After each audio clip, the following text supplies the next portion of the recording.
என்னோடு கூட மார்க் எழுதின சுவிசேஷம் 4ஆம் அதிகாரத்தை திருப்பிக் கொள்ளும்படி கேட்கிறேன். The Gospel of Mark chapter 4 4ஆம் அதிகாரம் 35ஆம் வசனத்திலிருந்து 41ஆம் வசனம் வரைக்கும் நான் உங்களுக்காக வாசிக்க விரும்புகிறேன். மார்க் 4ஆம் அதிகாரம் 35 முதல் 41 வரை. அன்று சாயங்காலத்திலே அவர் அவர்களை நோக்கி அக்கறைக்கு போகும் வாருங்கள் என்றார். அவர்கள் ஜனங்களை அனுப்பிவிட்டு அவர் படவில் இருந்தபடியே அவரை கொண்டு போனார்கள். வேறே படவுகளும் அவரோடு கூட இருந்தது. அப்பொழுது பலத்த காற்று, சுழல் காற்று உண்டாகி படவு நிரம்பத்தக்கதாக அலைகள் அதன் மேல் மோதிற்று. கப்பலின் பின்னணியத்தில் அவர் தலையணை வைத்து நித்திரையாயிருந்தார். அவர்கள் அவரை நோக்கி, போதகரே, நாங்கள் மடிந்து போகிறது உமக்கு கவலை இல்லையா என்றார்கள். அவர் எழுந்து காற்றை அதட்டி கடலை பார்த்து, இறையாதே, அமைதலாயிரு என்றார். அப்பொழுது காற்று நின்று போய் மிகுந்த அமைதல் உண்டாயிற்று. அவர் அவர்களை நோக்கி, ஏன் இப்படி பயப்பட்டீர்கள்? ஏன் உங்களுக்கு விசுவாசம் இல்லாமல் போயிற்று என்றார். அவர்கள் மிகவும் பயந்து, இவர் யாரோ, காற்றும் கடலும் இவருக்கு கீழ்ப்படுகிறதே என்று ஒருவரோடு ஒருவர் சொல்லிக் கொண்டார்கள். ஹல்லேலூயா. ஆண்டவருடைய நாமம் மகிமைப்படுவதாக. புயல் குறித்து இங்கே சொல்லப்பட்டிருக்கிறது. சுழல் காற்று உண்டாகி படவு நிரம்பத்தக்கதாக அலைகள் அதன் மேல் மோதிற்று. புதிய ஏற்பாட்டிலே அலைகள், புயல் சம்பந்தப்பட்ட காரியங்கள் 3 இடங்களிலே சொல்லப்பட்டிருக்கிறது. அதுல ஒரு பகுதி தான் இந்த மார்க் 4ஆம் அதிகாரத்திலே சொல்லப்பட்ட ஒரு பகுதி. இன்றைக்கு புயல்கள் ஏன் நம்முடைய வாழ்க்கையில வருகிறது? Why do storms come in our lives என்கிற அந்த தலைப்பில் இன்றைக்கு நான் உங்களோட பேச விரும்புகிறேன். ஏன் கர்த்தர் நம்முடைய வாழ்க்கையில புயல்களை அனுமதிக்கிறார்? புயல் என்று சொன்னால் வருஷந்தோறும் வருகிற என்னது கடல்ல இருந்து வருகிற அந்த புயல் இல்ல. புயல் என்று சொன்னால் நம்முடைய வாழ்க்கையில வருகிற பாடுகள், போராட்டங்கள், நெருக்கங்கள், கஷ்டங்கள், இவைகளை தான் புயல்கள் என்று சொல்லி நாம் சொல்கிறோம். Storms are an unavoidable part of life. புயல்கள் வாழ்க்கையில தவிர்க்க முடியாத ஒன்றாக இருக்கிறது. ஹல்லேலூயா. எத்தனை பேர் வாழ்க்கையில புயலை சந்திச்சிருக்கிறீங்க? ஹல்லேலூயா. ஒருத்தர் சொல்றாரு, ஒன்னு புயலை சந்திச்சிட்டு இருப்பீங்க, இல்லாட்டி சந்திக்க போறீங்க, இப்பதான் சந்திட்டு இல்ல வெளியே வந்திருப்பீங்க. ஏதோ ஒரு காலகட்டத்தில் நம்ம என்ன பண்றோம், வாழ்க்கையில புயல்கள் வருகிறது. சில புயல்கள் அது சரீர பிரகாரமாக இருக்கிறது. வியாதிகள், கஷ்டங்கள், பலவீனங்கள், சில காரியங்கள் பொருளாதார கஷ்டங்களாக இருக்கிறது. சில நேரத்துல மனநிலையிலே பாதிக்கப்படுகிற சூழ்நிலை வருகிறது. உடைந்த உறவுகள், என்னமாக சரீர பலவீனங்கள், நாம் நேசித்தவருடைய மரணம், என்னமாக முரட்டாட்டம் உள்ள பிள்ளைகள், நிந்தனைகள், வேலை இழப்புகள், கடன் சுமைகள், இப்படிப்பட்ட அநேக பிரச்சனைகள் நம்முடைய வாழ்க்கையில புயல் என்று நாம் அங்கே சொல்ல முடியும். இந்த இடத்துல நீங்க பாத்தீங்கன்னா நல்லா தான் போயிட்டு இருக்குது. அங்கே 36 வசனத்துல நீங்கள் பார்க்கும் பொழுது அவர்கள் படவில் ஏறுகிறார்கள்.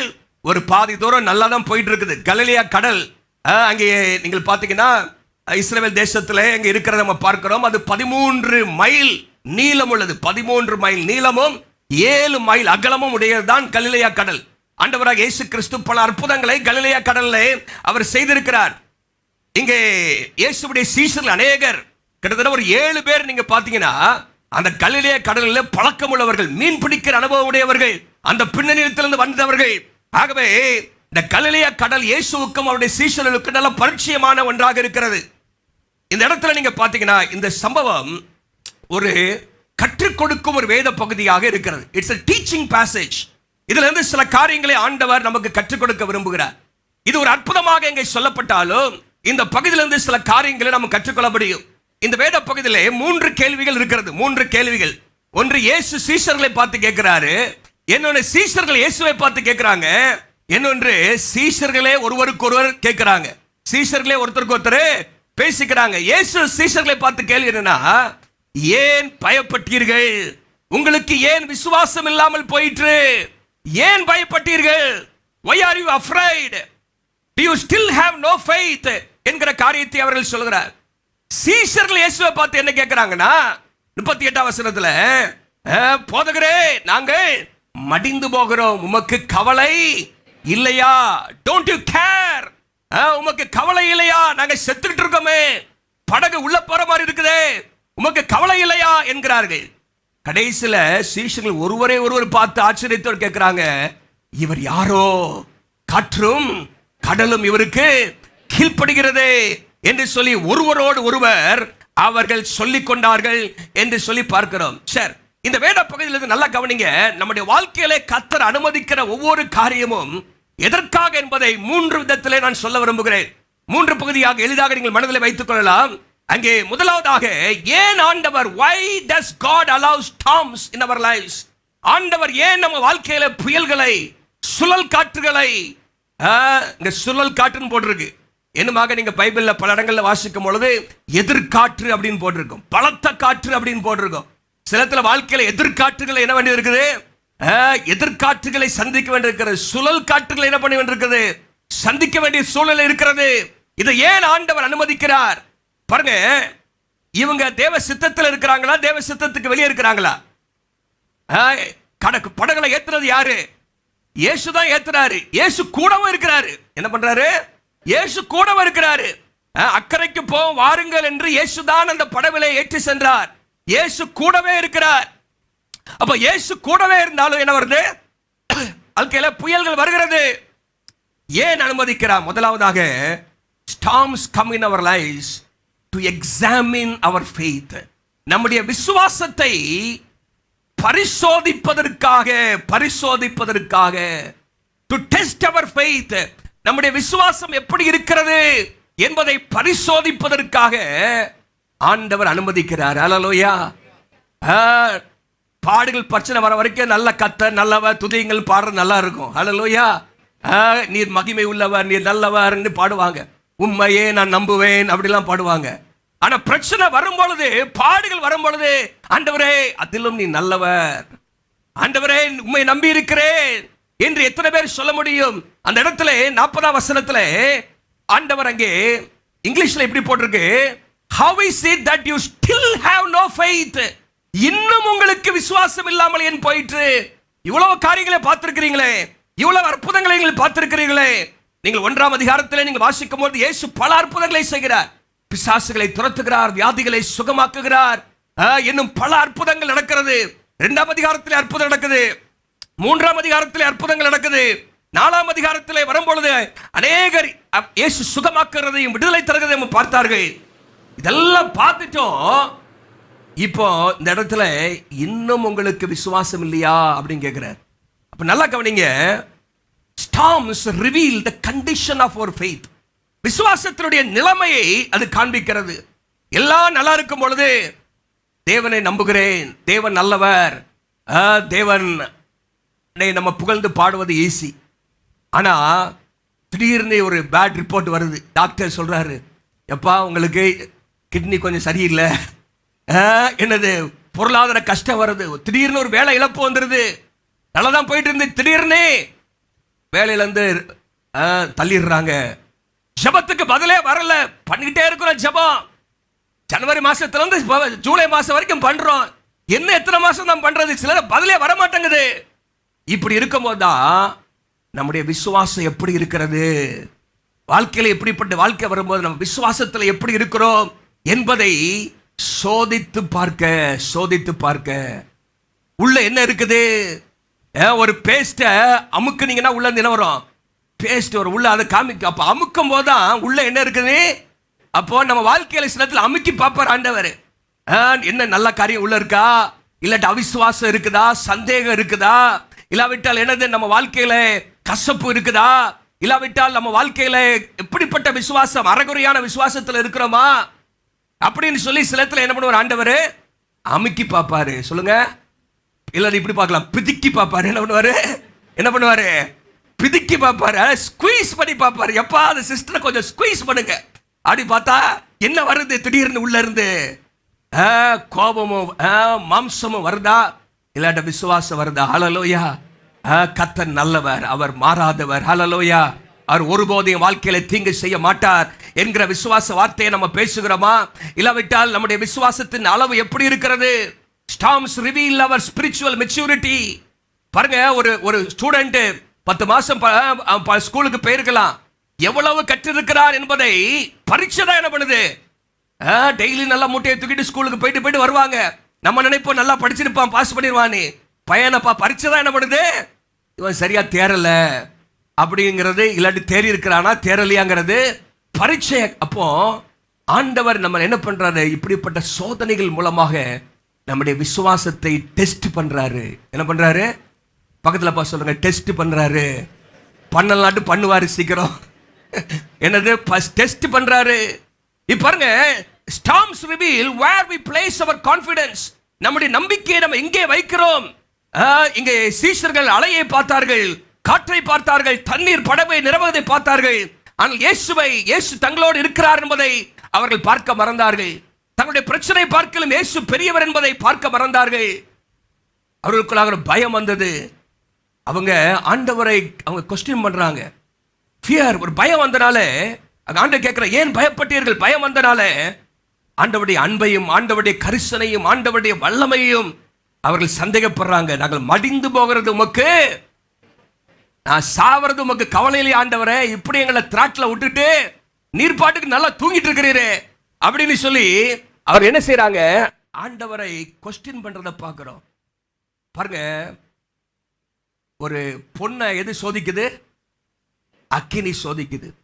ஒரு ஸ்டீல், ஒரு எக் இல்லாவிட்டால் அந்த ஸ்டீல், அந்த இரும்பை பிரஷர், அழுத்தம் அது என்ன பண்ணுது? சோதிக்குது. அது எவ்வளவு தூரம் ஸ்ட்ராங்கா இருக்குது, எவ்வளவு தூரம் அது தாங்கும் அப்படிங்கிறது. அதே போல நம்முடைய விசுவாசத்தை சோதிக்கிறது நம்முடைய வாழ்க்கையில் வருகிற போராட்டங்கள். ஹல்லேலூயா.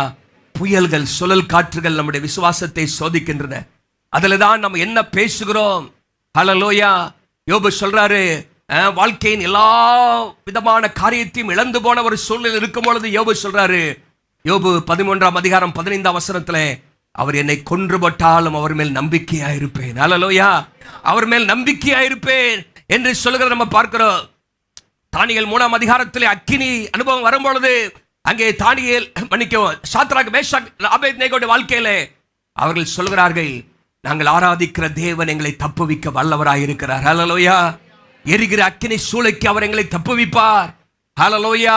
அவர் எதை செய்தாலும் அவர் நன்மைக்காக தான் செய்வார் என்று அவர்கள் விசுவாசத்தை அறிக்கை செய்கிறார்கள். அவருடைய விசுவாசம் அங்கே வெளிப்படுகிறத நம்ம பார்க்கிறோம். அவர்கள் விசுவாசத்தில் எந்த விதத்திலும் அவர்கள் குறைவுபடவில்லை. அவருடைய விசுவாசம் அங்கே வெளிப்படுகிறது. தாவீது ஒரு இடத்துல சொல்கிறார், தாவீது 31ஆம் சங்கீதத்திலே 14ஆம் வசனத்திலே, சங்கீதம் 31:14 வாசிப்பீங்கன்னா அங்க போட்டிருக்குது, நானோ கர்த்தரை நம்புகிறேன், நானோ கர்த்தாவை உம்மை நம்பி இருக்கிறேன், நீரே என் தேவன் என்று சொன்னேன். நீரே என் தேவன். நல்லா கவனிங்க, எந்த மாதிரி சூழ்நிலை அவர் சொல்றார் அப்படின்னா, அட்லீஸ்ட் ஒரு 3 வசனம் முன்னாடியே நீங்க படிக்கணும். அங்கே 10ஆம் வசனத்துல பாத்தீங்கன்னா, இல்ல 11ஆம் வசனத்துல சொல்றேனே, என் சத்துருக்களாக யாவர் நிமித்தமும் நான் என் அயலாருக்கு நிந்தையும் எனக்கு அறிமுகமானவர்களுக்கு அருக்களிப்புமானேன். வீதியிலே என்னை கண்டவர்கள் எனக்கு விலகி ஓடி போனார்கள். செத்தவனை போல முழுவதும் மறக்கப்பட்டேன். செத்தவனை போல முழுவதும் மறக்கப்பட்டேன். உடைந்த பாத்திரத்தை போலானேன். உடைந்த பாத்திரத்தை போலானேன். I am like a broken vessel என்று அவன் சொல்கிறான். அநேகர் சொல்லும் அவதூறை கேட்டேன். எங்க பார்த்தாலும் அவதூறு பேசுகிறார்கள். எனக்கு விரோதமாக அவர்கள் ஏகமாய் ஆலோசனை பண்ணுகிறார்கள். திகில் என்னை சூழ்ந்து கொண்டது, திகில் என்னை சூழ்ந்து கொண்டது. என் பிராணனை வாங்க தேடுகிறார்கள். எவ்வளவு பாருங்க, எல்லா மக்களும் என்னை அருக்களிப்பாக மக்களுக்கு முன்பாக இருக்கிறேன். செத்தவனை போல இருக்கிறேன். உடைந்த பாத்திரத்தை போல இருக்கிறேன். அவதூறை கேட்டுக் கொண்டிருக்கிறேன். திகில் என்னை சூழ்ந்து கொண்டது. இவ்வளவு இருந்தோம் சொல்றாரு, நானோ கர்த்தரை நம்புகிறேன். ஹல்லேலூயா. நானோ கர்த்தாவே உம்மை நம்பி இருக்கிறேன். இவ்வளவு நெருக்கத்தின் மத்தியிலும் 9ஆம் வசனத்துல சொல்றாரு, 9ஆம் வசனத்துல, கர்த்தாவே நான் நெருக்கப்படுகிறேன். I am distressed, I am oppressed. நான் நெருக்கப்படுகிறேன், ஆனாலும் நீரே என் தேவன். ஹல்லேலூயா. உம்மை விட்டு நான் எங்கேயும் பின்வாங்க மாட்டேன். உம்மை நம்புகிறேன். ஹல்லேலூயா. நான் நெருக்கப்படுகிறேன், ஆனாலும் உம்மை நம்புகிறேன். ஒரு வேளை சொல்லுங்க பார்க்கலாம். அப்ப ஆண்டவர் அதை அனுமதிச்சு தாவீதுடைய விசுவாசத்தை என்ன பண்றாரு, அங்க டெஸ்ட் பண்றாரு. கொஞ்சம் நெருக்கத்தை கொடுத்தா இவன் யாரை நம்ப போறான்? மனுஷனை நம்பி போக போறானா? பணத்தை நம்பி போக போறானா? இல்லாட்டால் இந்த உலகத்தின் காரியங்கள் நம்பி போக போறானா? இல்லாட்டி என் மேல விசுவாசம் வைக்க போகிறானா என்பதை ஆண்டவர் அங்கே டெஸ்ட் பண்ணுகிறார். அவன் சொல்கிறான், நானோ as for me, நானோ கர்த்தாவே உம்மை நம்பி இருக்கிறேன். அல்லேலூயா. பாருங்க, ஆண்டவர் நம்முடைய வாழ்க்கையில சில நேரத்தில் புயல்களை அனுமதித்து நம்முடைய விசுவாசத்தை டெஸ்ட் பண்ணி பார்க்கிறார். அல்லேலூயா. நம்ம எப்படி ஆண்டவர் மேல நம்பிக்கையா இருக்கிறோம். So God allows storms in our lives to examine, to test our faith. நம்முடைய விசுவாசத்தை பரிசோதனை செய்யும்படியாக ஆண்டவர் அனுமதிக்கிறார். இரண்டாவதாக எதுக்குன்னு சொன்னா, so that we can exercise our faith. நம்ம வாழ்க்கையிலே விசுவாசத்தை பயிற்சிவிக்கும்படியாக, விசுவாசத்தை என்ன பண்ணணும்? பயிற்றுவிக்கும்படியாக ஆண்டவர் அங்கே அனுப்புகிறார். விசுவாசம் என்பது ஒரு மசில் மாதிரி, ஒரு தசை மாதிரி. அந்த தசை வளரணும்னா, ஸ்ட்ராங் ஆகணும்னா என்ன பண்ணணும்? அதுக்கு கொஞ்சம் பயிற்சி கொடுக்கணும். உடற்பயிற்சி என்ன பண்ணணும்? கொடுக்கணும். faith must be exercised. அதே போல மசில் எப்படி எக்ஸசைஸ் பண்ண அது ஸ்ட்ராங் ஆகுதோ, விசுவாசத்தை நம்ம பயிற்சிவிப்பதற்காக ஒரு சூழ்நிலை வருது. அந்த சூழ்நிலையில நாம் எப்படி அந்த விசுவாசத்தை பயிற்சிவிக்க போகிறோம், நமக்குள்ள விசுவாசத்தை எப்படி நாம காட்ட போகிறோம் என்பது ரொம்ப முக்கியம். பாருங்க, நம்ம வாழ்க்கையில புயலே வரல, பிரச்சனையே வரலாட்டா கர்த்தரை சார்ந்து வாழ்வதே நாம் கற்றுக்கொள்ள மாட்டோம். If life never had storms, we would never learn to depend on God. அப்பப்போ ஆண்டவர் அனுமதிக்கிறனால தான் சர்ச்சுக்கு ஓடி வரீங்க. உங்களுக்கு எல்லாமே கொட்டி தள்ளுதுன்னு வைங்களேன், ஆசீர்வாதம். என்ன பண்ண மாட்டீங்க? அப்பப்போ வயிற்று வலி, தலைவலி, கால் வலி, மூட்டு வலி அப்படின்னு என்னது ஆண்டவரே அப்படின்னு என்ன பண்றோம்? நான் பல முறை சொல்லியிருக்கிறேன் ஒரு சம்பவம். ஒருத்தன் என்ன பண்ணானா, ஒரு கட்டட வேலை நடந்துட்டு, அப்போ கீழே ஒருத்தன் நின்று இருந்தானா, மேலே 3வது கட்டடத்து பண்ணல ஒருத்தன் நின்று அவனை கூப்பிட்டுட்டே இருந்தானா. அவன் பேர் ஏதோ ஒன்று கோபால்னு வச்சுங்களேன். கோபாலுன்னு கூப்பிட்டானா. கோபால் அவன் என்னத்தலாமா பார்த்துட்டு இருக்கிறான், சுற்றி சுற்றி ஒன்றுமே. அவன் மேலே இருந்து சத்தம் எவ்வளோ டாப் ஆஃப் வாய்ஸில் கத்துறான். அவன் இவனுக்கு காதலே விழ மாட்டேங்குது. அவன் பார்த்தாங்க கீழே ஒரு சின்ன கல்லை தூக்கி டக்குன்னு மண்டையில் போட்டான். என்னது நேர மண்டையில் போட்டான். டம்முக்கு வந்து எவன்டா அது மேலே போடுறது அப்படின்னு மேலே என்ன பண்ணுறான்.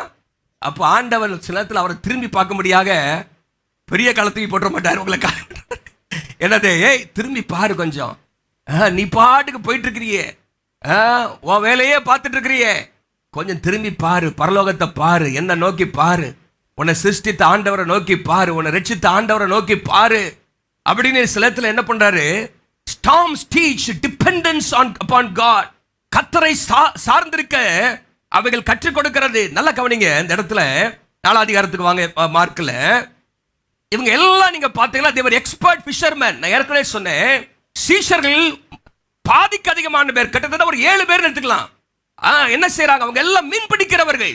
நீங்கள் யோவான் 21 அதிகாரத்தில் பார்க்கும்போது கிட்டத்தட்ட 7 பேர் என்ன பண்றாங்க? மீன் பிடிக்க போறாங்க. அவங்க பாருங்க, மீன் பிடிக்கிறவர்கள். கடலிலே பிறந்து வளர்ந்து இயேசு அழைக்கிற வரைக்கும் உள்ளே கடந்தவங்க. எப்போ புயல் வரும், எப்போ மீன் வரும், எப்போ எங்க மீனை பிடிக்கிறது எல்லாத்தையும் நல்லா தெரிஞ்ச ஆட்கள் தான். They knew the sea very well. அவங்களுக்கு எப்படி போட்டை கையாளணும். இவங்க 30 இத்தனை வருஷம் புயலே பார்க்கலையா அவங்க? இதுல புயல் புதுசாக புயல் வருது. படகுல போகும்போது எத்தனை முறை அவர்கள் அந்த புயலை பார்த்திருப்பார்கள். ஆனால் இந்த புயல் it was beyond their ability. அவங்க திராணிக்கு மேல கொஞ்சம் இருக்குது, திராணிக்கு மேல இருக்குது. சில நேரத்தில் நம்ம வாழ்க்கையில ஆண்டவர் திராணிக்கு மேல சில காரியத்தை ஏன் அனுமதிக்கிறார்? அதாவது திராணிக்கு தக்கதாக தான் சோதிக்கிறான் இருக்கு 1 கொரிந்தியர் 10:13. ஆனா சில நேரத்தில் ஆண்டவர் ஏன் நம்ம வாழ்க்கையில நம்மளால தாங்க முடியல அப்படின்னு வரும்போது, ஏன்னா அவருடைய பலத்தை நாம் சார்ந்து கொள்ளும் போது பண்ணுவதற்காக அவருடைய பலத்தை நாம் சார்ந்து கொள்ள வேண்டும். ஆண்டவரே, பவுல் சொல்ற, நான் பலவீனமா இருக்கையில் நான் உம்மால் பலன் பெற்றவனாய் இருக்கிறேன். when I am weak I am strong அப்படின்னு சொல்றார். பாருங்க, ஆண்டவரை சார்ந்து கொள்ளும்படியாக ஒரு வசனத்தை வாசிக்கலாமா? 2 கொரிந்தியர் 1ஆம் அதிகாரத்தை எடுங்க. 2 கொரிந்தியர் 1ஆம் அதிகாரம், 2 கொரிந்தியர் 1ஆம் அதிகாரம். அதனால அண்டர்லைன் பண்ணிக்கிங்க. 8ஆம் வசனத்துல இருந்து வாசிக்கிறேன். சகோதரரே, ஆசியாவில் எங்களுக்கு நேரிட்ட உபத்திரவத்தை நீங்கள் அறியாதிருக்க எங்களுக்கு மனதில்லை. என்னவெனில் பிழைப்போம், நல்லா கவனிங்க, பிழைப்போம் என்று நம்பிக்கை அற்று போகத்தக்கதாக எங்கள் பலத்திற்கு, எல்லாம் சொல்லுங்க, பலத்திற்கு மிஞ்சின அதிக பாரமான வருத்தம் எங்களுக்கு, எங்கள் பலத்திற்கு மிஞ்சின அதிக பாரமான வருத்தம் என்று சொல்லப்பட்டிருக்கிறது. far beyond our ability to endure, far beyond our ability to endure, so that we despaired of life itself. எங்களுக்கு என்னாச்சு? நம்பிக்கை அற்று போயிருச்சு. நம்பிக்கை அற்று போகத்தக்கதாக என்னாச்சா? எங்கள் பலத்திற்கு மிஞ்சின அதிக பாரம்.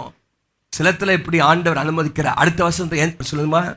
நாங்கள் எங்கள் மேல் நம்பிக்கையாயிராமல் மரித்தோரை எழுப்புகிற தேவன் மேல் நம்பிக்கையாயிருக்கத்தக்கதாக. அல்லேலூயா.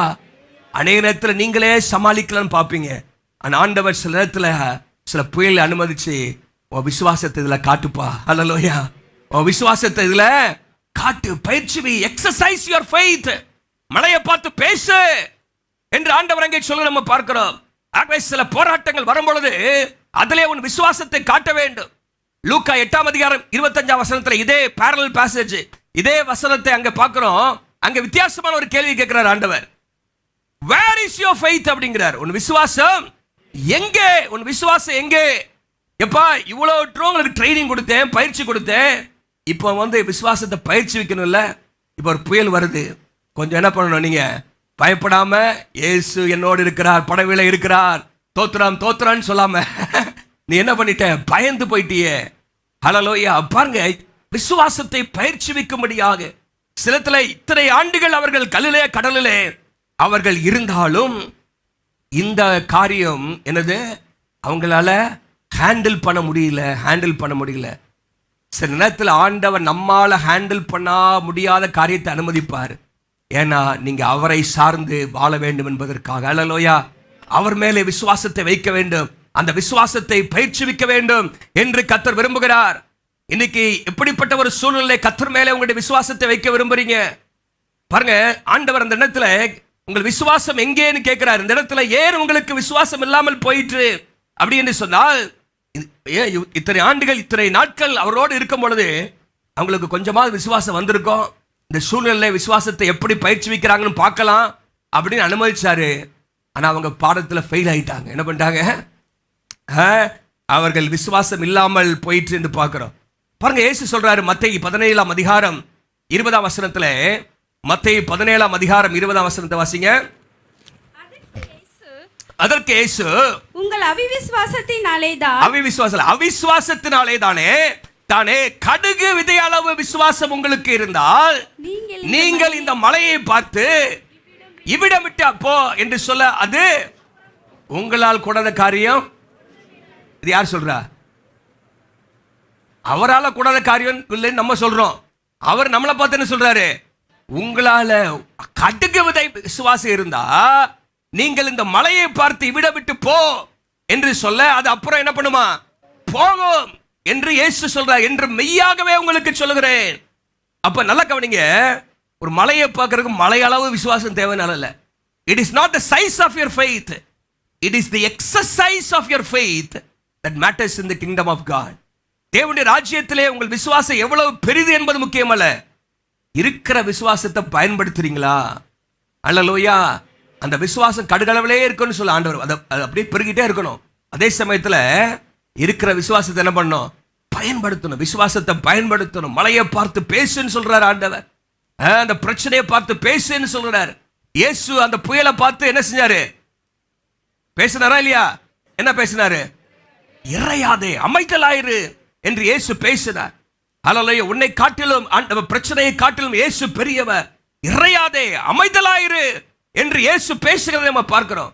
அப்ப நம்ம வாழ்க்கையில நம்முடைய விசுவாசத்தை பயிற்சி வைக்கணும். ஹல்லேலூயா. மோசே பார்த்து ஆண்டவர் சொல்றாரு, கோலை நீட்டுப்பா அப்படிங்கிறார். கோலை முன்னாடி என்ன இருக்குது? செங்கடல் இருக்கு. செங்கடலுக்கு முன்னாடி பழந்திருக்கு. அதுக்கு முன்னாடியே இல்ல. தான் முதல் வராங்க இஸ்ரவேல் ஜனங்கள் வராங்க. ஆண்டவர் சொல்ற கோலை நீட்டு. மோசே நீட்டினாரா இல்லையா? விசுவாசத்தை பயிற்சி வைத்தார். கோலை நீட்டுறாரு. ஹல்லேலூயா. கோலை நீட்டுனா அது என்ன பண்ணுது? செங்கடல பிளக்கிறத பார்க்கிறோம். ஹல்லேலூயா. அப்போ நமக்கு கொடுத்த விசுவாசத்தை, ஆண்டவர் மேல் இருக்கிற விசுவாசத்தை, கர்த்தர் கொடுத்த அந்த வார்த்தையின் அடிப்படையிலே நம்ம காரியங்களை செய்யும் பொழுது ஆண்டவர் அற்புதங்களை செய்கிறார். நீங்கள் அது யாத்திராகமம் 14ஆம் அதிகாரத்தில் வாசிக்கிறோம். என்னும் யோசுவா 3 அதிகாரத்துக்கு வரும்பொழுது யோர்தான் வருகிறது. யோர்தான். இப்போ ஆண்டவர் என்ன சொல்றாரு? ஆசாரிகள் என்ன பண்ணுமா? காலை பெட்டியை தூக்குகிற ஆசாரிகள், உடன்படிக்கை பெட்டியை தூக்குகிற ஆசாரியர்கள் அவர் என்ன செய்யணும்? காலை வைங்கிறார். பாருங்க, வெள்ளம் புரண்டு வருது, புரண்டு வருது, பயங்கரமான வெள்ளப்பெருக்கு. அங்கே ஆண்டவர் சொல்ல காலை வை, பின்னிட்டு போங்கிறாரு. என்ன ஆண்டவரே, காலை வச்சா அடிச்சுட்டு போயிடக்கூடாது நம்மள? என்னது? அவர்கள் என்ன பண்ணாங்க? காலை வச்சாங்க, யோர்தான் பின்னிட்டு திரும்பிட்டு. ஹல்லேலூயா. யோர்தான் பின்னிட்டு திரும்பிட்டு கர்த்தர் அவர்கள் வெட்டாந்தர வழியாக புறப்பட்டு போக கர்த்தர் உதவி செய்தார். விசுவாசத்தை பயிற்சிவிக்க ஆண்டவர் உதவி செய்கிறார். ஹல்லேலூயா. தாவீதுக்கு ஆண்டவர் ஒரு சோதனையை கொடுத்தார். கோலியாத் நிற்கிறதை பார்க்கிறோம். எப்பா, ஏற்கனவே கொஞ்சம் சின்ன சின்ன எக்ஸாம், காலாண்டு தேர்வு, அரையாண்டு தேர்வுலாம் பாஸ் ஆகிருக்க. ஒரு கரடியில பாஸ் ஆகிருக்க, ஒரு சிங்கத்துல பாஸ் ஆகிருக்கிற. இப்போ ஒரு இறுதி தேர்வு, உனக்கு ஆனுவல் எக்ஸாம் வைக்கிறேன் கோலியாத்து. அப்போ பாருங்க, ஆண்டவர் சின்ன சின்ன எக்ஸாம் முதல்ல வைக்கிறாரு. அதுல பாஸ் அதுல பின்னாடி சொல்றேன் பாருங்க. இப்போ அங்க ஒரு அடுத்த பரீட்சை வருது. பயந்து ஓடுறியா இல்லாட்டி பயிற்சி விக்க போறியா? கோலியாத்தியை நீ எதிர்த்து செயல்பட முடியுமா? சொல்றேன், ஆண்டவர் என்னை உன்னுடைய கைக்கு தப்புவிப்பார். ஹல்லேலூயா. உன்னை கொன்று காகங்களுக்கு இரையாக கொடுப்பேன் அப்படின்னு தைரியமாக சொல்றத பார்க்கிறோம். நடந்துச்சா இல்லையா? ஆண்டவர் அந்த விசுவாசத்தை கனப்படுத்துறார். விசுவாசத்தோடு சந்திக்கிறது நம்ம பார்க்கிறோம். நம்ம வாழ்க்கையில இந்த இப்படிப்பட்ட காரியங்கள் நம்ம ஆண்டவரை சார்ந்து கொள்ள, கர்த்தருடைய கரத்திலிருந்து அற்புதத்தை பெற்றுக்கொள்ள நமக்கு ஆண்டவர் உதவி செய்கிறார். ஹல்லேலூயா. தேவனுடைய வல்லமை நம்ம பார்க்க வேண்டும் என்று சொன்னால் இப்படிப்பட்ட புயல் மத்தியிலே கர்த்தர் யார் என்பதை நம்ம அறிந்து கொள்ள முடியும். நம்முடைய விசுவாசத்தை பயிற்சிவிக்க வேண்டும். சுகமளிக்கிறவர் என்று கேள்விப்பட்டிருக்கிறோம். சுகத்தை கூற வேண்டும். நம்முடைய விசுவாசத்தை அதில் நம்ம என்ன பண்ணணும்? பயிற்சிவிக்க வேண்டும் என்று கர்த்தர் விரும்புகிறார். Storms teach us to pray. ஜெபிக்க கற்றுக் கொடுக்கிறது. பாருங்க, சில இடத்துல இவங்க பாருங்க, இந்த இடத்துல அவங்க எல்லா முயற்சியும் பண்ணோன்னு தான் என்னது, அவங்க எல்லாமே பண்ணியிருக்கிறாங்க. நீங்க இன்னொரு இடத்துல பார்த்தீங்கன்னா மார்க் 6 அதிகாரம் 48 வசனத்துல இன்னொரு சம்பவம். அது அவர்கள் என்ன பண்றாங்க? தேவர் ஸ்ட்ரெயினிங் அப்படின்னு போட்டிருக்கு. ரொம்ப கஷ்டப்படுறாங்க, எப்படியாவது தாங்கிடலாமா நீ. கடைசியில தான் ஆண்டவரை நோக்கி பார்க்க. இந்த இடத்துல நீங்க பார்த்தீங்கன்னா எல்லாம் முயற்சி பண்ணிட்டு கடைசியில் வந்து ஆண்டவரே எலும்போ நீங்க அப்படின்னு ஆண்டவர்கிட்ட வரான். சில இடத்துல நம்ம வாழ்க்கையில எல்லாத்தையும் ட்ரை பண்ணிட்டு வரல. ஆண்டவரே, கர்த்தர் இடத்துல நேரா போகணும். ஹல்லேலூயா. Hallelujah. Many believers try money, intelligence, experience before they pray. ஜெபிப்பதற்கு முன்பாக எல்லாத்தையும் ட்ரை பண்ணிட்டு கடைசியில் ஒன்றும் ஒத்து வரல. கர்த்தாவே நீங்க தான் அப்படின்னு இல்லை. நம்ம வாழ்க்கையில கர்த்தரை நம்பணும். ஹல்லேலூயா. நேற்று சனிக்கிழமை காலை உபாச ஜெபத்தில் நான் சொன்னேன். சங்கீதம் 55 தாவீதுடைய வாழ்க்கையில நீங்க பார்த்தீங்கன்னா ஏற்பட்ட புயல்களை நீங்க பார்த்தீங்கன்னா 55 சங்கீதம் எடுங்க. 55 சங்கீதம் 16 வசனத்துல சொல்றாரு. 16 வசனத்துல நானோ தேவனை நோக்கி கூப்பிடுவேன். போதும், நானோ தேவனை நோக்கி கூப்பிடுவேன். சூழ்நிலைகள் இங்க பாத்தீங்கன்னா 3 விதமான போராட்டங்கள் இருக்கிறது. ஒன்று, வெளியே இருந்து பிரச்சனைகள், ட்ரபிள்ஸ் அரவுண்ட் ஹிம், சுற்றிலும் பிரச்சனை. 2 வசனத்துல சத்ருவின் கூக்குரல், என்னமாக பழி சொல்கிறவர்கள், பகைக்கிறவர்கள் சுற்றிலும் இருக்கிறாங்க. 4 வசனத்துல எனக்குள் உள்ளேயும் பயம் இருக்குது. உள்ள வியாகுலம், பயம், நடுக்கம் என்னை பிடித்திருக்கிறது. உள்ள டெரர் இன்சைடு. அப்புறம் நீங்க பாத்தீங்கன்னா 12 வசனத்துல கூட இருந்தே குழி பறிக்கிற ஆட்கள், அகித்தோப்பலை குறித்து அங்க சொல்லப்பட்டிருக்கிறது. கூட இருந்த 2 பேரும் சேர்ந்து காரியங்கள்லாம் செஞ்சாங்க. ஒருமித்து இன்பமாக ஆலோசனை பண்ணி கூட்டத்தோட ஆலயத்துக்கெல்லாம் போனோமே, இப்போ நீனே எனக்கு விரோதமாக செயல்படுறாயே, எனக்கு சமமான மனுஷன் வழிகாட்டி தோழனுமாகி நீயே எனக்கு விரோதமாக திட்டமிடுகிறாய். இப்படிப்பட்ட பாருங்க, கூட இருந்து பிரச்சனை, உள்ள பயம், சுற்றிலும் எதிரிகள். இப்படிப்பட்ட சூழ்நிலை தாவீது சொல்றாரு, நானோ கர்த்தரை நோக்கி கூப்பிடுவேன். ஹல்லேலூயா. நானோ கர்த்தரை நோக்கி கூப்பிடுவேன். அந்தி சந்தி மத்தியான நேரங்களில் ஆண்டவரை நோக்கி முறையிடுவேன். அவரின் சத்தத்தை என்ன பண்ணுவாரு? கேட்பார் என்று சொல்லுகிறார். பாருங்க, prayer should be our first resort. ஆண்டவரை நோக்கி கூப்பிடணும். கர்த்தர் நமக்காக வழியை திறப்பார். ஹல்லேலூயா. ஆண்டவர் அற்புதங்களை செய்வார். நம்முடைய விசுவாசத்தை பயிற்சிவிக்கணும். ஹல்லேலூயா. விசுவாசத்தை பயிற்சிவிக்க வைச்சுக்கதான். எடுத்தவனே பெரிய பிரச்சனை தர மாட்டார், கொஞ்சம் சின்னதா கொடுப்பாரு. நம்ம பார்வையில் கரடி பெருசாதான் தெரியும், ஆனா தாவீதுக்கு சின்ன, அப்புறம் கரடிக பாட்டில் அடுத்தது சிங்கம், அப்படி அடுத்தது என்னது? கோலியாத்து, அப்புறம் கோலியாத்துக்கு மேலே. அப்போ ஒவ்வொன்றிலையும் நம்ம விசுவாசத்தை பயிற்சி வைக்கணும். ஹல்லேலூயா. வெற்றியின் மேல் வெற்றி ஆண்டவர் தருவார். ஹல்லேலூயா. தேசங்களை ஆண்டவர் தருவார். கர்த்தர் நமக்காக யுத்தங்களை செய்ய அவர் வல்லமையுள்ள தேவனாக இருக்கிறார். சரி, அப்ப முதலாவது நாள் கவனிங்க, பரிசோதிப்பதற்காக, டு எக்ஸாமின் அவர் ஃபெய்த். நமக்கு உண்மையாக விசுவாசம் இருக்குதா? ஆண்டவர் மேல் நம்பிக்கை இருக்கிறோமா? நமக்குள்ள என்ன இருக்குது? விசுவாசம் எந்த அளவுல இருக்குது என்பதை சோதிப்பதற்காக ஆண்டவர் என்ன பண்றாரு? புயல் என்று சொன்னால் கஷ்டங்கள், நெருக்கங்கள், பாடுகளை அனுமதிக்கிறார்.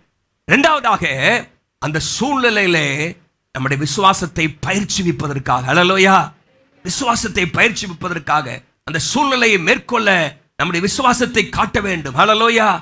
கரடிகள், சிங்கங்கள், கோலியாத்துக்கள், புயல்கள் இவைகளுக்கு எதிர்த்து செயல்படுவதற்கு நம்முடைய விசுவாசத்தை ஆண்டவர் மேல வைத்து அவைகளை மேற்கொள்ள நம்ம விசுவாசத்தை பயிற்சிவிக்க வேண்டும். மூன்றாவதாக நம்முடைய விசுவாசத்தை பலப்படுத்த, hallelujah, to enhance our faith, to enhance our faith, நம்முடைய விசுவாசத்தை மேம்படுத்த, இல்லாவிட்டால் அடுத்த நிலைக்கு கொண்டு போக, இன்னும் பலப்படுத்த ஆண்டவர் என்ன செய்கிறாரு? இந்த விசுவாச பரீட்சைகளை கர்த்தர் நமக்கு வைக்கிறார். ஹல்லேலூயா. பாருங்க, பரீட்சை வைக்கிறோம், பரீட்சை வருது, 8ஆம் கிளாஸ்ல பரீட்சை வருது. இப்போ பரீட்சை, நீங்க பரீட்சையில பாஸ் பண்ணிடுறீங்க. முதல்ல எக்ஸாமின், ரெண்டாவது எக்ஸசைஸ். என்ன பண்றீங்க? பாஸ் பண்ணிடுறீங்க. பாஸ் பண்ண அடுத்தது என்னது? திரும்பி 8ஆம் கிளாஸ்லயே போப்பா, நல்லா இருக்கு அப்படினியா 9ஆம் கிளாஸுக்கு ப்ரமோட் பண்ண. ஹல்லேலூயா. அப்போ அடுத்த நிலைக்கு நம்ம விசுவாசத்துல வளர, டு என்ஹான்ஸ், இன்னும் பலப்பட, மேம்படுத்த, அடுத்த நிலைக்கு நம்ம போக, இன்னும் பலவற்றை கற்றுக்கொள்ள. பாருங்க, இதுவரைக்கும் சீஷர்கள் சிலவற்றை அறிந்திருந்தார்கள், இப்போ புதுசா சில காரியங்களை அறிய போறாங்க. ஹல்லேலூயா. கற்றுக்கொண்டார்கள்.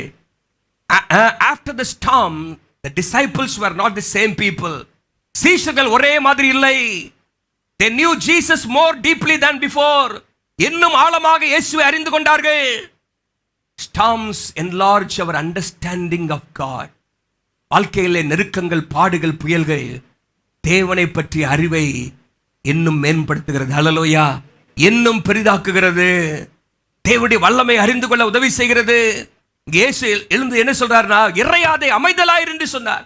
உடனே என்னாச்சு? உடனே காற்றும் கடலும் என்னாச்சா? காற்று நின்று போய் மிகுந்த அமைதல் உண்டாயிற்று. இப்ப ஆச்சரியமா இருக்கு. இதுவரைக்கும் முன்னாடி பாத்தீங்கன்னா பிசாசை ஓட்டுறாரு ஆண்டவர், சுகமாக்குகிறாரு.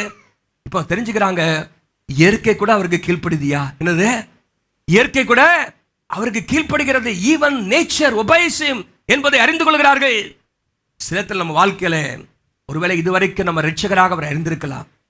ஆனால் சில நேரத்தில் ஆண்டவர் இப்படிப்பட்ட சூழ்நிலைகளை அனுமதித்து அவரை ஆண்டவராக, தேவைகளை சந்திக்கிறவராக, சுகமளிக்கிறவராக, விடுதலை தருகிறவராக, நம்மை நடத்துகிறவராக, நல்ல மெய்ப்பராக அவரை பல கோணங்களில் அறிந்து கொள்ள கர்த்தர் உதவி செய்கிறார். பாருங்க, before the storm Jesus was simply in that boat. அங்கே படகுல இருக்கிறார். ஆனா அந்த இதுக்கு பின்னாடி நீங்க பாத்தீங்கன்னா அங்க வேதம் சொல்கிறது, அவர்கள் அவரை பணிந்து கொண்டார்கள் அப்படிங்கிற வார்த்தை லூக்கால பாருங்க. லூக்கா 8ஆம் அதிகாரத்தில் பாருங்க. லூக்கா 8ஆம் அதிகாரம் இருக்கா?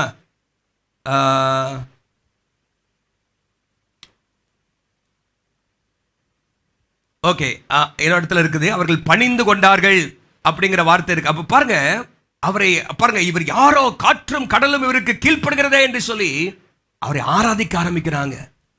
பாருங்க, நம்ம வாழ்க்கையில சில நேரத்தில் இப்படிப்பட்ட சூழ்நிலைகள் இருந்து நம்ம வெளியே வரும்போது கர்த்தரை ஆராதிப்பதற்கு அது உதவியாக, அவரை புரிந்து கொள்வதற்கு உதவியாக இருக்கிறது. இந்த இடத்துல நீங்க பாத்தீங்கன்னா சிலவற்றை நான் உங்களோட சொல்ல விரும்புகிறேன். என்னென்ன காரியங்கள்லாம் கற்றுக்கொண்டாங்க? What are the discoveries they made? எப்படிப்பட்ட காரியங்கள் எல்லாம் கற்றுக்கொண்டாங்கன்னா, அவர் காற்றுக்கும் கடலுக்கும் மேலே வல்லமை உள்ளவர் என்பதை கற்றுக்கொண்டார்கள். ஹல்லேலூயா. they discovered about his power. அவருடைய வாக்குத்த, அவருடைய வல்லமை அறிந்து கொண்டார்கள். அவர் கொந்தளிப்பை அமர்த்துகிறவர் என்பதை அறிந்து கொண்டார்கள். நீங்கள் சங்கீதம் 148:8 வாசித்தீங்கன்னா, சங்கீதம் 148:8 சொல்லப்பட்டிருக்கிறது, அவர் சொல்படி செய்யும் பெருங்காற்றே, அவர் சொல்லுகிறபடி செய்கிற பெருங்காற்றே, பெருங்காற்றுகள் ஆண்டவருக்கு கீழ்ப்படுகிறது என்பதை அறிந்து கொண்டார்கள். 107ஆம் சங்கீதம் 29ஆம் வசனத்திலே, 107ஆம் சங்கீதம் 29ஆம் வசனம், கொந்தளிப்பை அமர்த்துகிறார், அதன் அலைகள் அடங்குகிறது. அதை கண்கூடாக அவர்கள் பார்த்தார்கள். ஹல்லேலூயா. தேவன் வல்லமை உள்ளவர், இயற்கையின் மேலே வல்லமை உள்ளவர். வியாதிகள் மேல் மாத்திரமல்ல, பிசாசு மேல் மாத்திரமல்ல, அவர் இயற்கையின் மேல வல்லமை உள்ளவர் என்பதை அவர்கள் அறிந்து கொண்டார்கள். நம்முடைய என்னிடத்துல ஆண்டவர் கடல் மேல நடந்து வரதை பார்க்கிறோம். ஹல்லேலூயா. ஒரு காரியம் அறிஞ்சுக்கணும், நம்ம வாழ்க்கையில எதெல்லாம் நம்ம தலைக்கு மேல இருக்கிறதோ அதெல்லாம் அவர் காலு கீழே தான் இருக்குது. ஹல்லேலூயா. whatever is above our head is under his feet. நம்ம வாழ்க்கையில நமக்கு தலைக்கு மேல இருக்கிற மாதிரி தெரியலாம், ஆனா அவைகள் எல்லாம் கர்த்தருடைய பாதத்தின் கீழே தான் இருக்குது. ஹல்லேலூயா. அவருக்கு மிஞ்சி இந்த உலகத்தில் ஒன்றும் இல்லை என்பதை அறிந்து கொள்ள வேண்டும். இரண்டாவதாக, அவர் வாக்கு பண்ணினதை நிறைவேற்ற வல்லவர். என்ன வாக்கு பண்ணாரு? 35 வசனத்துல அக்கறைக்கு போவோம் சொன்னாரு. அக்கறைக்கு கலிலேயா கடல் எவ்வளவு நீளம் சொன்னேன்? 13 மைல் நீளம், 7 மைல் அகலம். 13 மைல் நீளம். இந்த இடத்துல இந்த பக்கம் எந்த பக்கம் போறாங்கன்னு தெரியல. சவுத்துல இருந்து நார்த்துக்குள்ள போனாங்கன்னா இல்ல ஈஸ்ட்ல இருந்து வெஸ்ட்ல போனாங்கன்னு தெரியல. நீங்க பாத்தீங்கன்னா ஒருவேளை 7 மைல் இல்ல 13 மைல் வச்சுக்கங்களேன். இங்க இருந்து அங்க போனோம். பாதி வழியில கஷ்டம் வந்துருச்சு. ஆண்டவர் என்ன சொன்னாரு? அக்கறைக்கு கரை சேர்ப்பேன் அப்படிங்கிறாரு. கரை சேர்ப்பேன், அந்த பக்கம் போவோம் அப்படிங்கிறாரு. போனாங்களா இல்லையா? 5 அதிகாரம் 1 வசனம் சொல்லுது. 5 அதிகாரம் 1 வசனம், அவர்கள் கரையிலே போய் சேர்ந்தார்கள். ஹல்லேலூயா. கடலுக்கு அக்கறை உள்ள கதிரேனுடைய நாட்டிலே வந்தார்கள். they crossed the lake, they went across the lake. பாருங்க, போவோன்னு சொன்னாரு. போற வழியில பிரச்சனை இருந்துச்சு, ஆனா போவோன்னு சொன்னவரு போய் சேர்த்தாரு. ஹல்லேலூயா. கொண்டு போய் சேர்த்தாரு. நம்ம வாழ்க்கையில எல்லாம் தெரிஞ்சுக்கணும், கர்த்தர் வாக்கு பண்ணதை நிறைவேற்ற வல்லமை உள்ளவர். ஹல்லேலூயா. கர்த்தர் வாக்கு பண்ணதை நிறைவேற்ற வல்லமை உள்ளவர் என்பதை நம்ம வாழ்க்கையில் அறிந்து கொள்ள வேண்டும். மாத்திரமல்ல, நீங்கள் ரோமர் 4:21 போட்டிருக்கு, வாக்குத்தத்தம் பண்ணினதை நிறைவேற்ற வல்லமை உள்ளவர் என்று ஆபிரகாம் சொல்வதை நம்ம பார்க்கிறோம். எபிரேயர் 6 அதிகாரம் 18 வசனத்திலையும் நாம் இங்கே வாசிக்கிறோம், கர்த்தர் வாக்கு பண்ணினதை நிறைவேற்ற வல்லவர். அது மாத்திரமல்ல, அவருடைய பிரசனத்தில் இருக்கிற முக்கியத்துவத்தை அறிந்தார்கள். நல்லா கவனிங்க, அவங்க போனாங்களே படகுல ஏறி, ஒரு குறிப்பிட்ட படகு. அந்த படகுல இயேசுவும் யாரும் இருந்தாங்க? சீஷர்கள் இருந்தாங்க. ஆனா அவங்க போகும்போதே வேற நிறைய படவும் அங்க இருந்துச்சுன்னு போட்டிருக்கு. பாருங்களேன், அங்க 4 அதிகாரத்துல 36 வசனத்துல பாருங்க, 36 வசனத்துல அவரை படகுல இருந்தபடி அவரை கொண்டு போனார்கள். வேறே படகுகளும் அவரோடு கூட இருந்தது. வேறே படகுகளும், நிறைய படகு அங்க இருந்துச்சு. அதுல யாரெல்லாம் போனா நமக்கு தெரியாது. அந்த படகுக்கு என்ன வந்துச்சு நமக்கு தெரியாது. ஆனா இயேசுவை சுமந்து கொண்டு போன படகு கரை சேர்ந்தது. ஹல்லேலூயா. இயேசுவை கொண்டு போன படகு, நிறைய படகு இருந்துச்சு. அந்த படகு எங்க கவுந்துச்சா போச்சா என்னாச்சுன்னே தெரியாது. ஆனால் இயேசுவை கொண்டு போன படகு சுழல் காற்றின் மத்தியிலும் பெருங்காற்றின் மத்தியிலும் புயலின் மத்தியிலும் அது அக்கறை போய் சேர்ந்தது. நம்முடைய வாழ்க்கையில நன்றாக அறிந்து கொள்ள வேண்டும், நம்முடைய வாழ்க்கையில இயேசு நம்மோடு இருப்பார் என்று சொன்னால் எந்த புயலையும் நம்ம தாண்டி போக முடியும், எந்த பிரச்சனையும் நம்ம தாண்டி போக முடியும், எந்த சூழ்நிலையும் மேற்கொண்டு அக்கறைக்கு செல்ல முடியும். இயேசு நம்மோடு இருக்கிறார். we have to make sure Christ is with us. நம்ம வாழ்க்கையில கிறிஸ்து இருக்கிறார் என்பதை மாத்திரம் உறுதி செய்யணும். ஹல்லேலூயா. இன்னைக்கு நிறைய மார்க்கங்கள் இருக்கிறது, நிறைய வழிகள் இருக்கிறது என்று சொல்கிறார்கள். அதெல்லாம் புறப்பட்டு போகிற மாதிரி இருக்கும். ஆனால் வாழ்க்கையின் பிரச்சனைகள், பாடுகள், கஷ்டங்கள் வரும்பொழுது அந்த படகுகள் கவிழ்ந்து போகும். ஆனால் இயேசு இருக்கிற படகு ஒருபோதும் கவிழ்ந்து போகாது. ஹல்லேலூயா. எத்தனை பேர் விசுவாசிக்கிறீங்க? ஹல்லேலூயா. we need to be sure that Jesus is with us in our vessel. இந்த படகுல இயேசு இருக்கிறாரா என்பதை அறிந்து கொள்ள வேண்டும். மகிமையின் ராஜா நம்முடைய படகுல இருப்பார் என்று சொன்னால் நம்ம கவலைப்பட வேண்டிய அவசியமே இல்லை. ஹல்லேலூயா. மாத்திரமல்ல, அவர்கள் அவருடைய வல்லமை அறிந்தார்கள். அவர் வாக்குத்தத்தம் பண்ணதை நிறைவேற்ற வல்லவர் என்பதை அறிந்தார்கள். அவருடைய பிரசனம் எவ்வளவு முக்கியம் என்பதை அறிந்தார்கள். அது மாத்திரமல்ல, அவர் எப்படிப்பட்டவர். ஹல்லேலூயா. இவர் யாரோ what manner of man is this? காற்றும் கடலும் அவருக்கு கீழ்ப்படுகிறதே என்று சொல்லி அவர்கள் அங்கே ஆச்சரியப்படுகிறதை நம்ம பார்க்கிறோம். கர்த்தரை இன்னொரு கோணத்திலே அவர்கள் அறிந்து கொண்டார்கள். இதுவரைக்கும் இல்லாத விதத்திலே கர்த்தரை அறிந்து கொண்டார்கள். நம்முடைய வாழ்க்கையிலும் கர்த்தரை நம்ம பல விதத்திலே அறிந்து கொள்வதற்கு ஆண்டவர் சூழ்நிலைகளை அனுமதிக்கிறார். ஹல்லேலூயா. இதுவரைக்கும் நீங்க உங்க வாழ்க்கையில சுகமளிக்கிறவராக கர்த்தரை அறிந்திருக்கலாம். ஆனால் உங்க வாழ்க்கையில தேவைகளை சந்திக்கிறவராக, விட்டுவிக்கிறவராக, இன்னும் நீங்கள் நினைப்பதற்கு காட்டிலும் அதிகமாக தருகிறவராக உங்க வாழ்க்கையில நீங்கள் அவரை பார்க்க வேண்டும் என்று சொன்னால் சில நேரத்தில் ஆண்டவர் குறைவுகளை அனுமதிப்பார். ஹல்லேலூயா. திராட்சரசம் குறைவுபடுவதை அனுமதிப்பார். புயல் வருவதை கர்த்தர் அனுமதிக்கிறார். ஏனென்று சொன்னால் கர்த்தர் யார் என்பதை அறிந்து கொள்வதற்கு. ஹல்லேலூயா. To have a better understanding, to enhance our understanding about God. ஆண்டவரை பற்றியதான அந்த அறிவை இன்னும் நாம் பெரிதாக்கிக் கொள்ள, மேன்மைப்படுத்திக் கொள்ள, மேம்படுத்திக் கொள்ள ஆண்டவர் நமக்கு உதவி செய்கிறார். அங்கே 1 சாமுவேல் 17ஆம் அதிகாரத்திலே தாவீது கோலியாத் சம்பவத்திலே சவுல் தாவீதை பார்த்து சொல்றான், இது உன்னால முடியாதுப்பா அப்படின்னு சொல்றான். உன்னால முடியாது. சேத்துல மனிதர்கள் நம்ம பார்த்து சொல்லுவாங்க, இது உன்னால முடியாது, இதெல்லாம் உன்னால தாங்க முடியாது, சமாளிக்க முடியாது, வெளியே வர முடியாது. ஆனா தாவீது சொல்றான், சிங்கத்தையும் கரடியும் மேற்கொள்ள உதவி செய்த ஆண்டவர் கோலியாத்தையும் ஜெயிக்க உதவி செய்வார். ஹல்லேலூயா.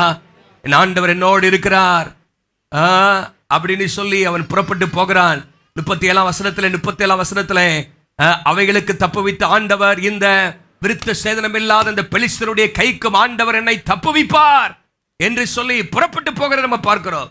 நம்முடைய வாழ்க்கையிலும் கர்த்தர் அப்படிப்பட்ட விசுவாசத்தை ஆண்டவர் தருவாராக. ஹல்லேலூயா. ஆண்டவருடைய நாமம் மகிமைப்படுவதாக. ஒரு சம்பவத்தை சொல்லி நான் முடிக்க விரும்புகிறேன். அப்ப 3 காரியம் சொன்னேன், நல்லா கவனிங்க. எதற்கு ஆண்டவர் புயல் அனுமதிக்கிறாரு? டிவியை பார்த்து சொல்லுங்க, டிவியை பார்த்து. நம்முடைய விசுவாசத்தை பரிசோதிக்க. அப்போ ஏதாவது ஒன்று வருதுன்னா ஆண்டவர் டெஸ்ட் பண்ணி பார்க்கிறாரு, நம்ம விசுவாசம் எப்படி இருக்கு, முறுமுறுக்கிறோமா, கோவப்படுறோமா, கசந்து கொள்றோமா, இல்லாட்ட ஆண்டவர் நல்லவர் என்று சொல்றோமா. கர்த்தர் என் மீட்பர் உயிரோடு இருக்கிறார், அவர் நன்மைதான் செய்வார், அவர் என்னை விடுவிப்பார். ஹல்லேலூயா. நானோ கர்த்தர் மேல் நம்பிக்கையா இருக்கிறேன் என்று தைரியமாக சொல்லக்கூடிய அளவில் நம்ம விசுவாசம் இருக்குதா?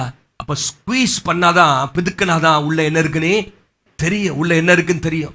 சர்ச்சுக்கு வந்துட்டே இருக்கலாம், நீங்க பாட்டு பாடலாம், ஆனா உள்ள என்ன இருக்குன்னு எப்படி தெரியும்? ஏதாவது பாடுகள் வந்தாதான் என்ன பண்ணும், உள்ள என்ன இருக்குன்னு தெரியும். அப்போ உள்ள என்ன இருக்குன்னு தெரியும். அதாவது பிரச்சனை வர வரைக்கும் நம்ம நல்லா தான் இருப்போம், நல்லா இருப்ப மாதிரி தெரியும். ஆனா வரும்பொழுதுதான் உண்மையான விசுவாசம் இருக்குதா அப்படிங்கிறது நம்ம வாழ்க்கையில தெரியும். 2வதாக நம்முடைய விசுவாசத்தை பயிற்சிவிக்க, டு எக்ஸசைஸ் அவர் ஃபெய்த். வாழ்க்கையில சில காரியங்கள் வரும்பொழுது அதிலே நம்முடைய விசுவாசத்தை பயன்படுத்த வேண்டும். தேவன் யார் என்பதை அந்த பிரச்சனைகளை சொல்ல வேண்டும். we have to speak over the problem. அந்த பிரச்சனைக்கோடு பேச வேண்டும். அதை தாண்டி வருவதற்கு நம்முடைய விசுவாசத்தை பயிற்சிக்கணும். ஹல்லேலூயா. என் ஆண்டவர் பரிகாரியாக கர்த்தர். ஹல்லேலூயா. என்னை சுகமாக்குவார். ஆண்டவரே, சுகத்தை நீ தந்தபடினால் உமக்கு நன்றி, தேவைகளை நீ சந்திக்கிறபடினாலே நன்றி என்று ஆண்டவரை நம்முடைய வாழ்க்கையிலே விசுவாசித்து அந்த பிரச்சனையிலே பேசும் பொழுது நம்ம வாழ்க்கையில நம்ம விசுவாசம் இன்னும் பலப்படும். ஹல்லேலூயா. அப்ப பயிற்சிவிக்க வேண்டும், பயிற்சிவிக்க வேண்டும். காலை வைத்தார்கள், அங்க புறப்பட்டு போச்சு, பின்னுக்கு போயிடுச்சு. கோலை நீட்டினாங்க, என்னாச்சு? செங்கடல் பிளந்தது என்று பார்க்கிறோம். ஆகவே நம்ம வாழ்க்கையில விசுவாசத்தை பயிற்சிவிக்க கர்த்தர் உதவி செய்கிறார். ஹல்லேலூயா.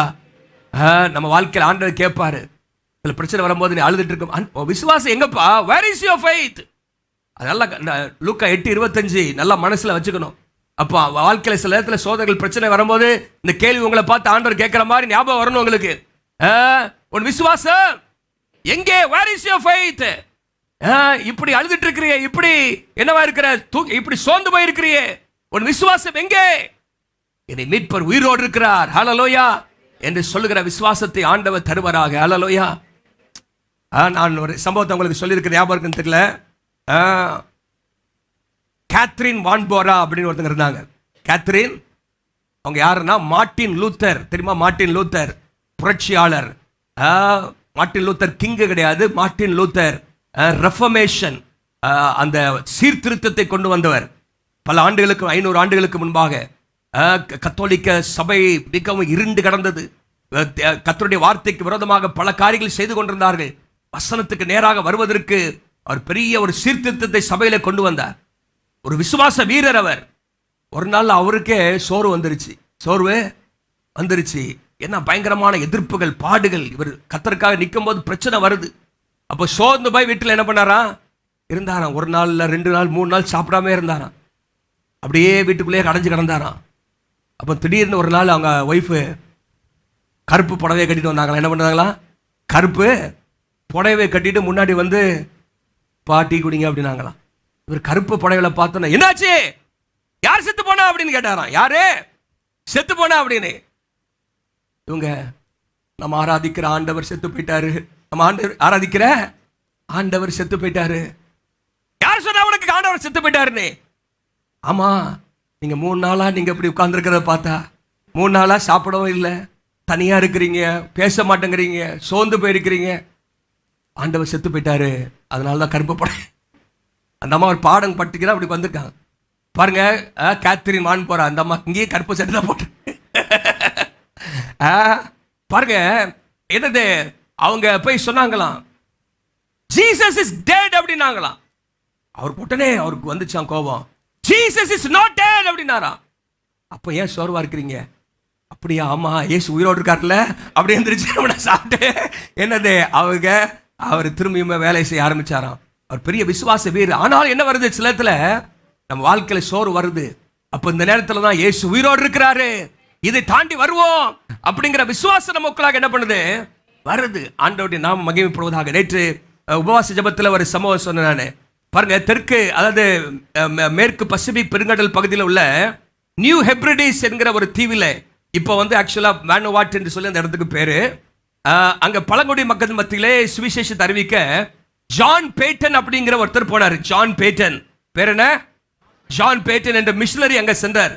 யோவான் சுவிசேஷத்தை அவர்கள் மொழியிலே மொழிபெயர்க்க விரும்பினார். முதல்ல காஸ்பல் ஆஃப் ஜானை மொழிபெயர்ப்போம், சுவிசேஷங்கள்லாம் மொழிபெயர்ப்பு அவங்க கொடுப்போம்.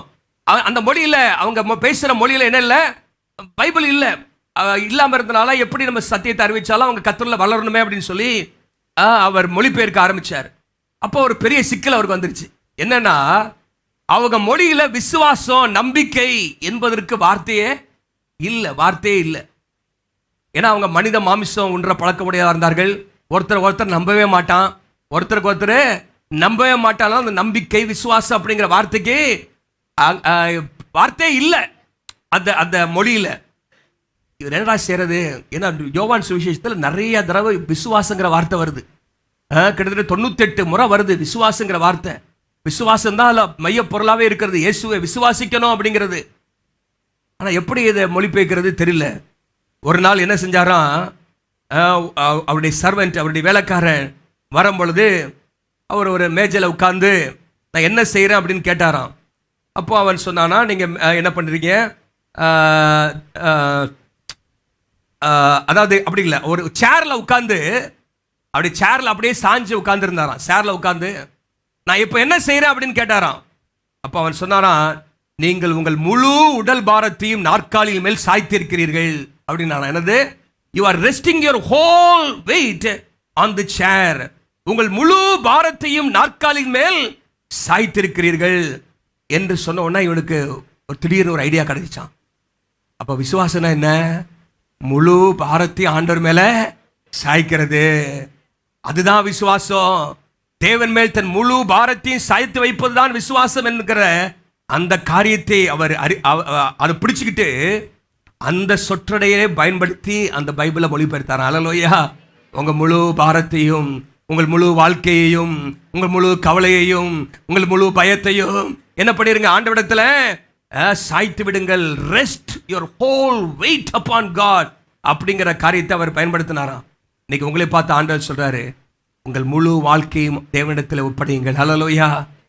உங்கள் கவலைகள் அனைத்தையும் அவர் மேல் போடுங்கள், உங்கள் பயங்களை அவரிடத்தில் ஒப்படையுங்கள், உங்கள் சுமைகள் எல்லாம் அவரிடத்திலே சுமத்துங்கள், உங்கள் எதிர்காலத்தை அவருடைய கரத்திலே வையுங்கள், உங்கள் முழு பாரத்தையும் தேவன் மேல் சாய்த்து விடுங்கள். அல்லேலூயா.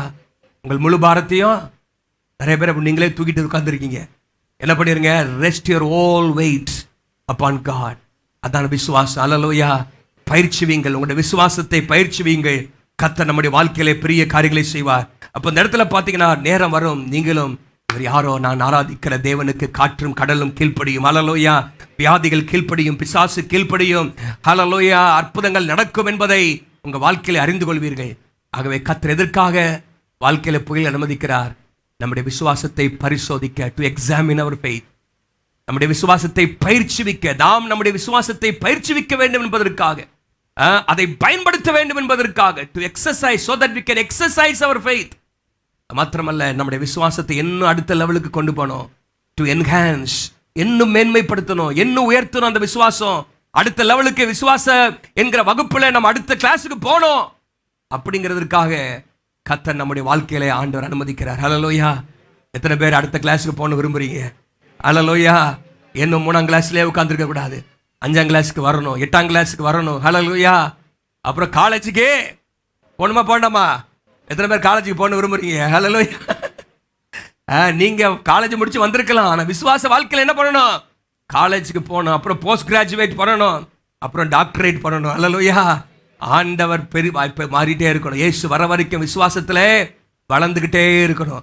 அந்த வளர செய்வதற்கு தான் ஆண்டவர் இப்படிப்பட்ட காரியங்களை நம்முடைய வாழ்க்கையில் அனுமதிக்கிறார். ஹல்லேலூயா. நம்ம எல்லாரும் எழும்பி நிற்கலாமா? ஹல்லேலூயா. கர்த்தர் நல்லவர், என் மீட்பர் உயிரோடு இருக்கிறார். நம்ம ஆராதிக்கிற தேவன் அவர் ஜீவனுள்ளவர். ஹல்லேலூயா. அவராலே கொண்டாத காரியங்கள் ஒன்றுமில்லை. கர்த்தரை ஸ்தோத்திரம் பண்ணுங்க. இயேசுவின் நாமத்தில் ஆண்டவரே நாங்கள் ஜெபிக்கிறோம். ஓ ராகா ஷதரலபா ரிகாதரலபா. நீங்கள் போய்கிட்டிருக்கிற அந்த சூழ்நிலை கர்த்தர் ஏதோ ஒரு காரியத்திற்காக கர்த்தர் அனுமதிச்சிருக்கிறாரு. ஹல்லேலூயா. அந்த காரியத்தில் உங்களுடைய விசுவாசத்தை நீங்கள் பயன்படுத்துங்க. Hallelujah. Exercise your faith in that situation. இன்றைக்கு நீங்கள் போய்கொண்டிருக்கிற அந்த சூழ்நிலையில உங்களுடைய விசுவாசத்தை பயிற்சிவீங்க. மழையை பார்த்து பேசுங்க, சூழ்நிலைகளை பார்த்து பேசுங்க. இறையாதே அமைதலாயிரு, இறையாதே அமைதலாயிரு என்று பேசுங்க. ஆண்டவரே நம்மோடு இருக்கிறார். நமக்கு ஆண்டவர் அந்த அதிகாரத்தை ஆண்டவர் தந்திருக்கிறார். ஹல்லேலூயா. வாழ்க்கையின் போராட்டங்களை, வியாதிகளை, கஷ்டங்களை பார்த்து பேசுங்க. இறையாதே அமைதலாயிரு. ஹல்லேலூயா. கையில வைத்து கர்த்தரை ஸ்தோத்திரம் பண்ணுங்க. கர்த்தர் நமக்கு முன்பாக ஹல்லேலூயா கொந்தளிப்பை அமர்த்துவார். ஹல்லேலூயா. அலைகளை அடக்குகிற கர்த்தர் அவர், அற்புதங்களை செய்கிறவர் அவர். ஹல்லேலூயா. ஹல்லேலூயா. ஸ்தோத்திரம். உலகத்தில் இருக்கிறவர் நமக்குள்ளாக இருக்கிற இயேசு பெரியவர். ஓராகா ஷகதரலபா ரிமஹந்தரலபா. இயேசுவே உமக்கு நன்றி, நன்றி, நன்றி. புயல் அடித்தாலும் நான் பயப்பட மாட்டேன், அலை மோதினாலும் நான் பயப்பட மாட்டேன். ஹல்லேலூயா. இயேசு என்னோடு இருக்கிறார். என்னுடைய படகிலே இயேசு இருக்கிறார், என்னுடைய படகிலே இயேசு இருக்கிறார். ஹல்லேலூயா. ஹல்லேலூயா. அக்கினியில நடந்தாலும் நீ வேகாதிருப்பாய், நான் உன்னோடு கூட இருக்கிறேன் என்று சொல்லி இருக்கிறாரு. நீ தண்ணீர்களை கடக்கும் போது நான் உன்னோடு இருப்பேன். ஹல்லேலூயா. தண்ணீர்கள் உன்னை சேதப்படுத்தாது என்று ஆண்டவர் சொல்லி இருக்கிறார். ஹல்லேலூயா.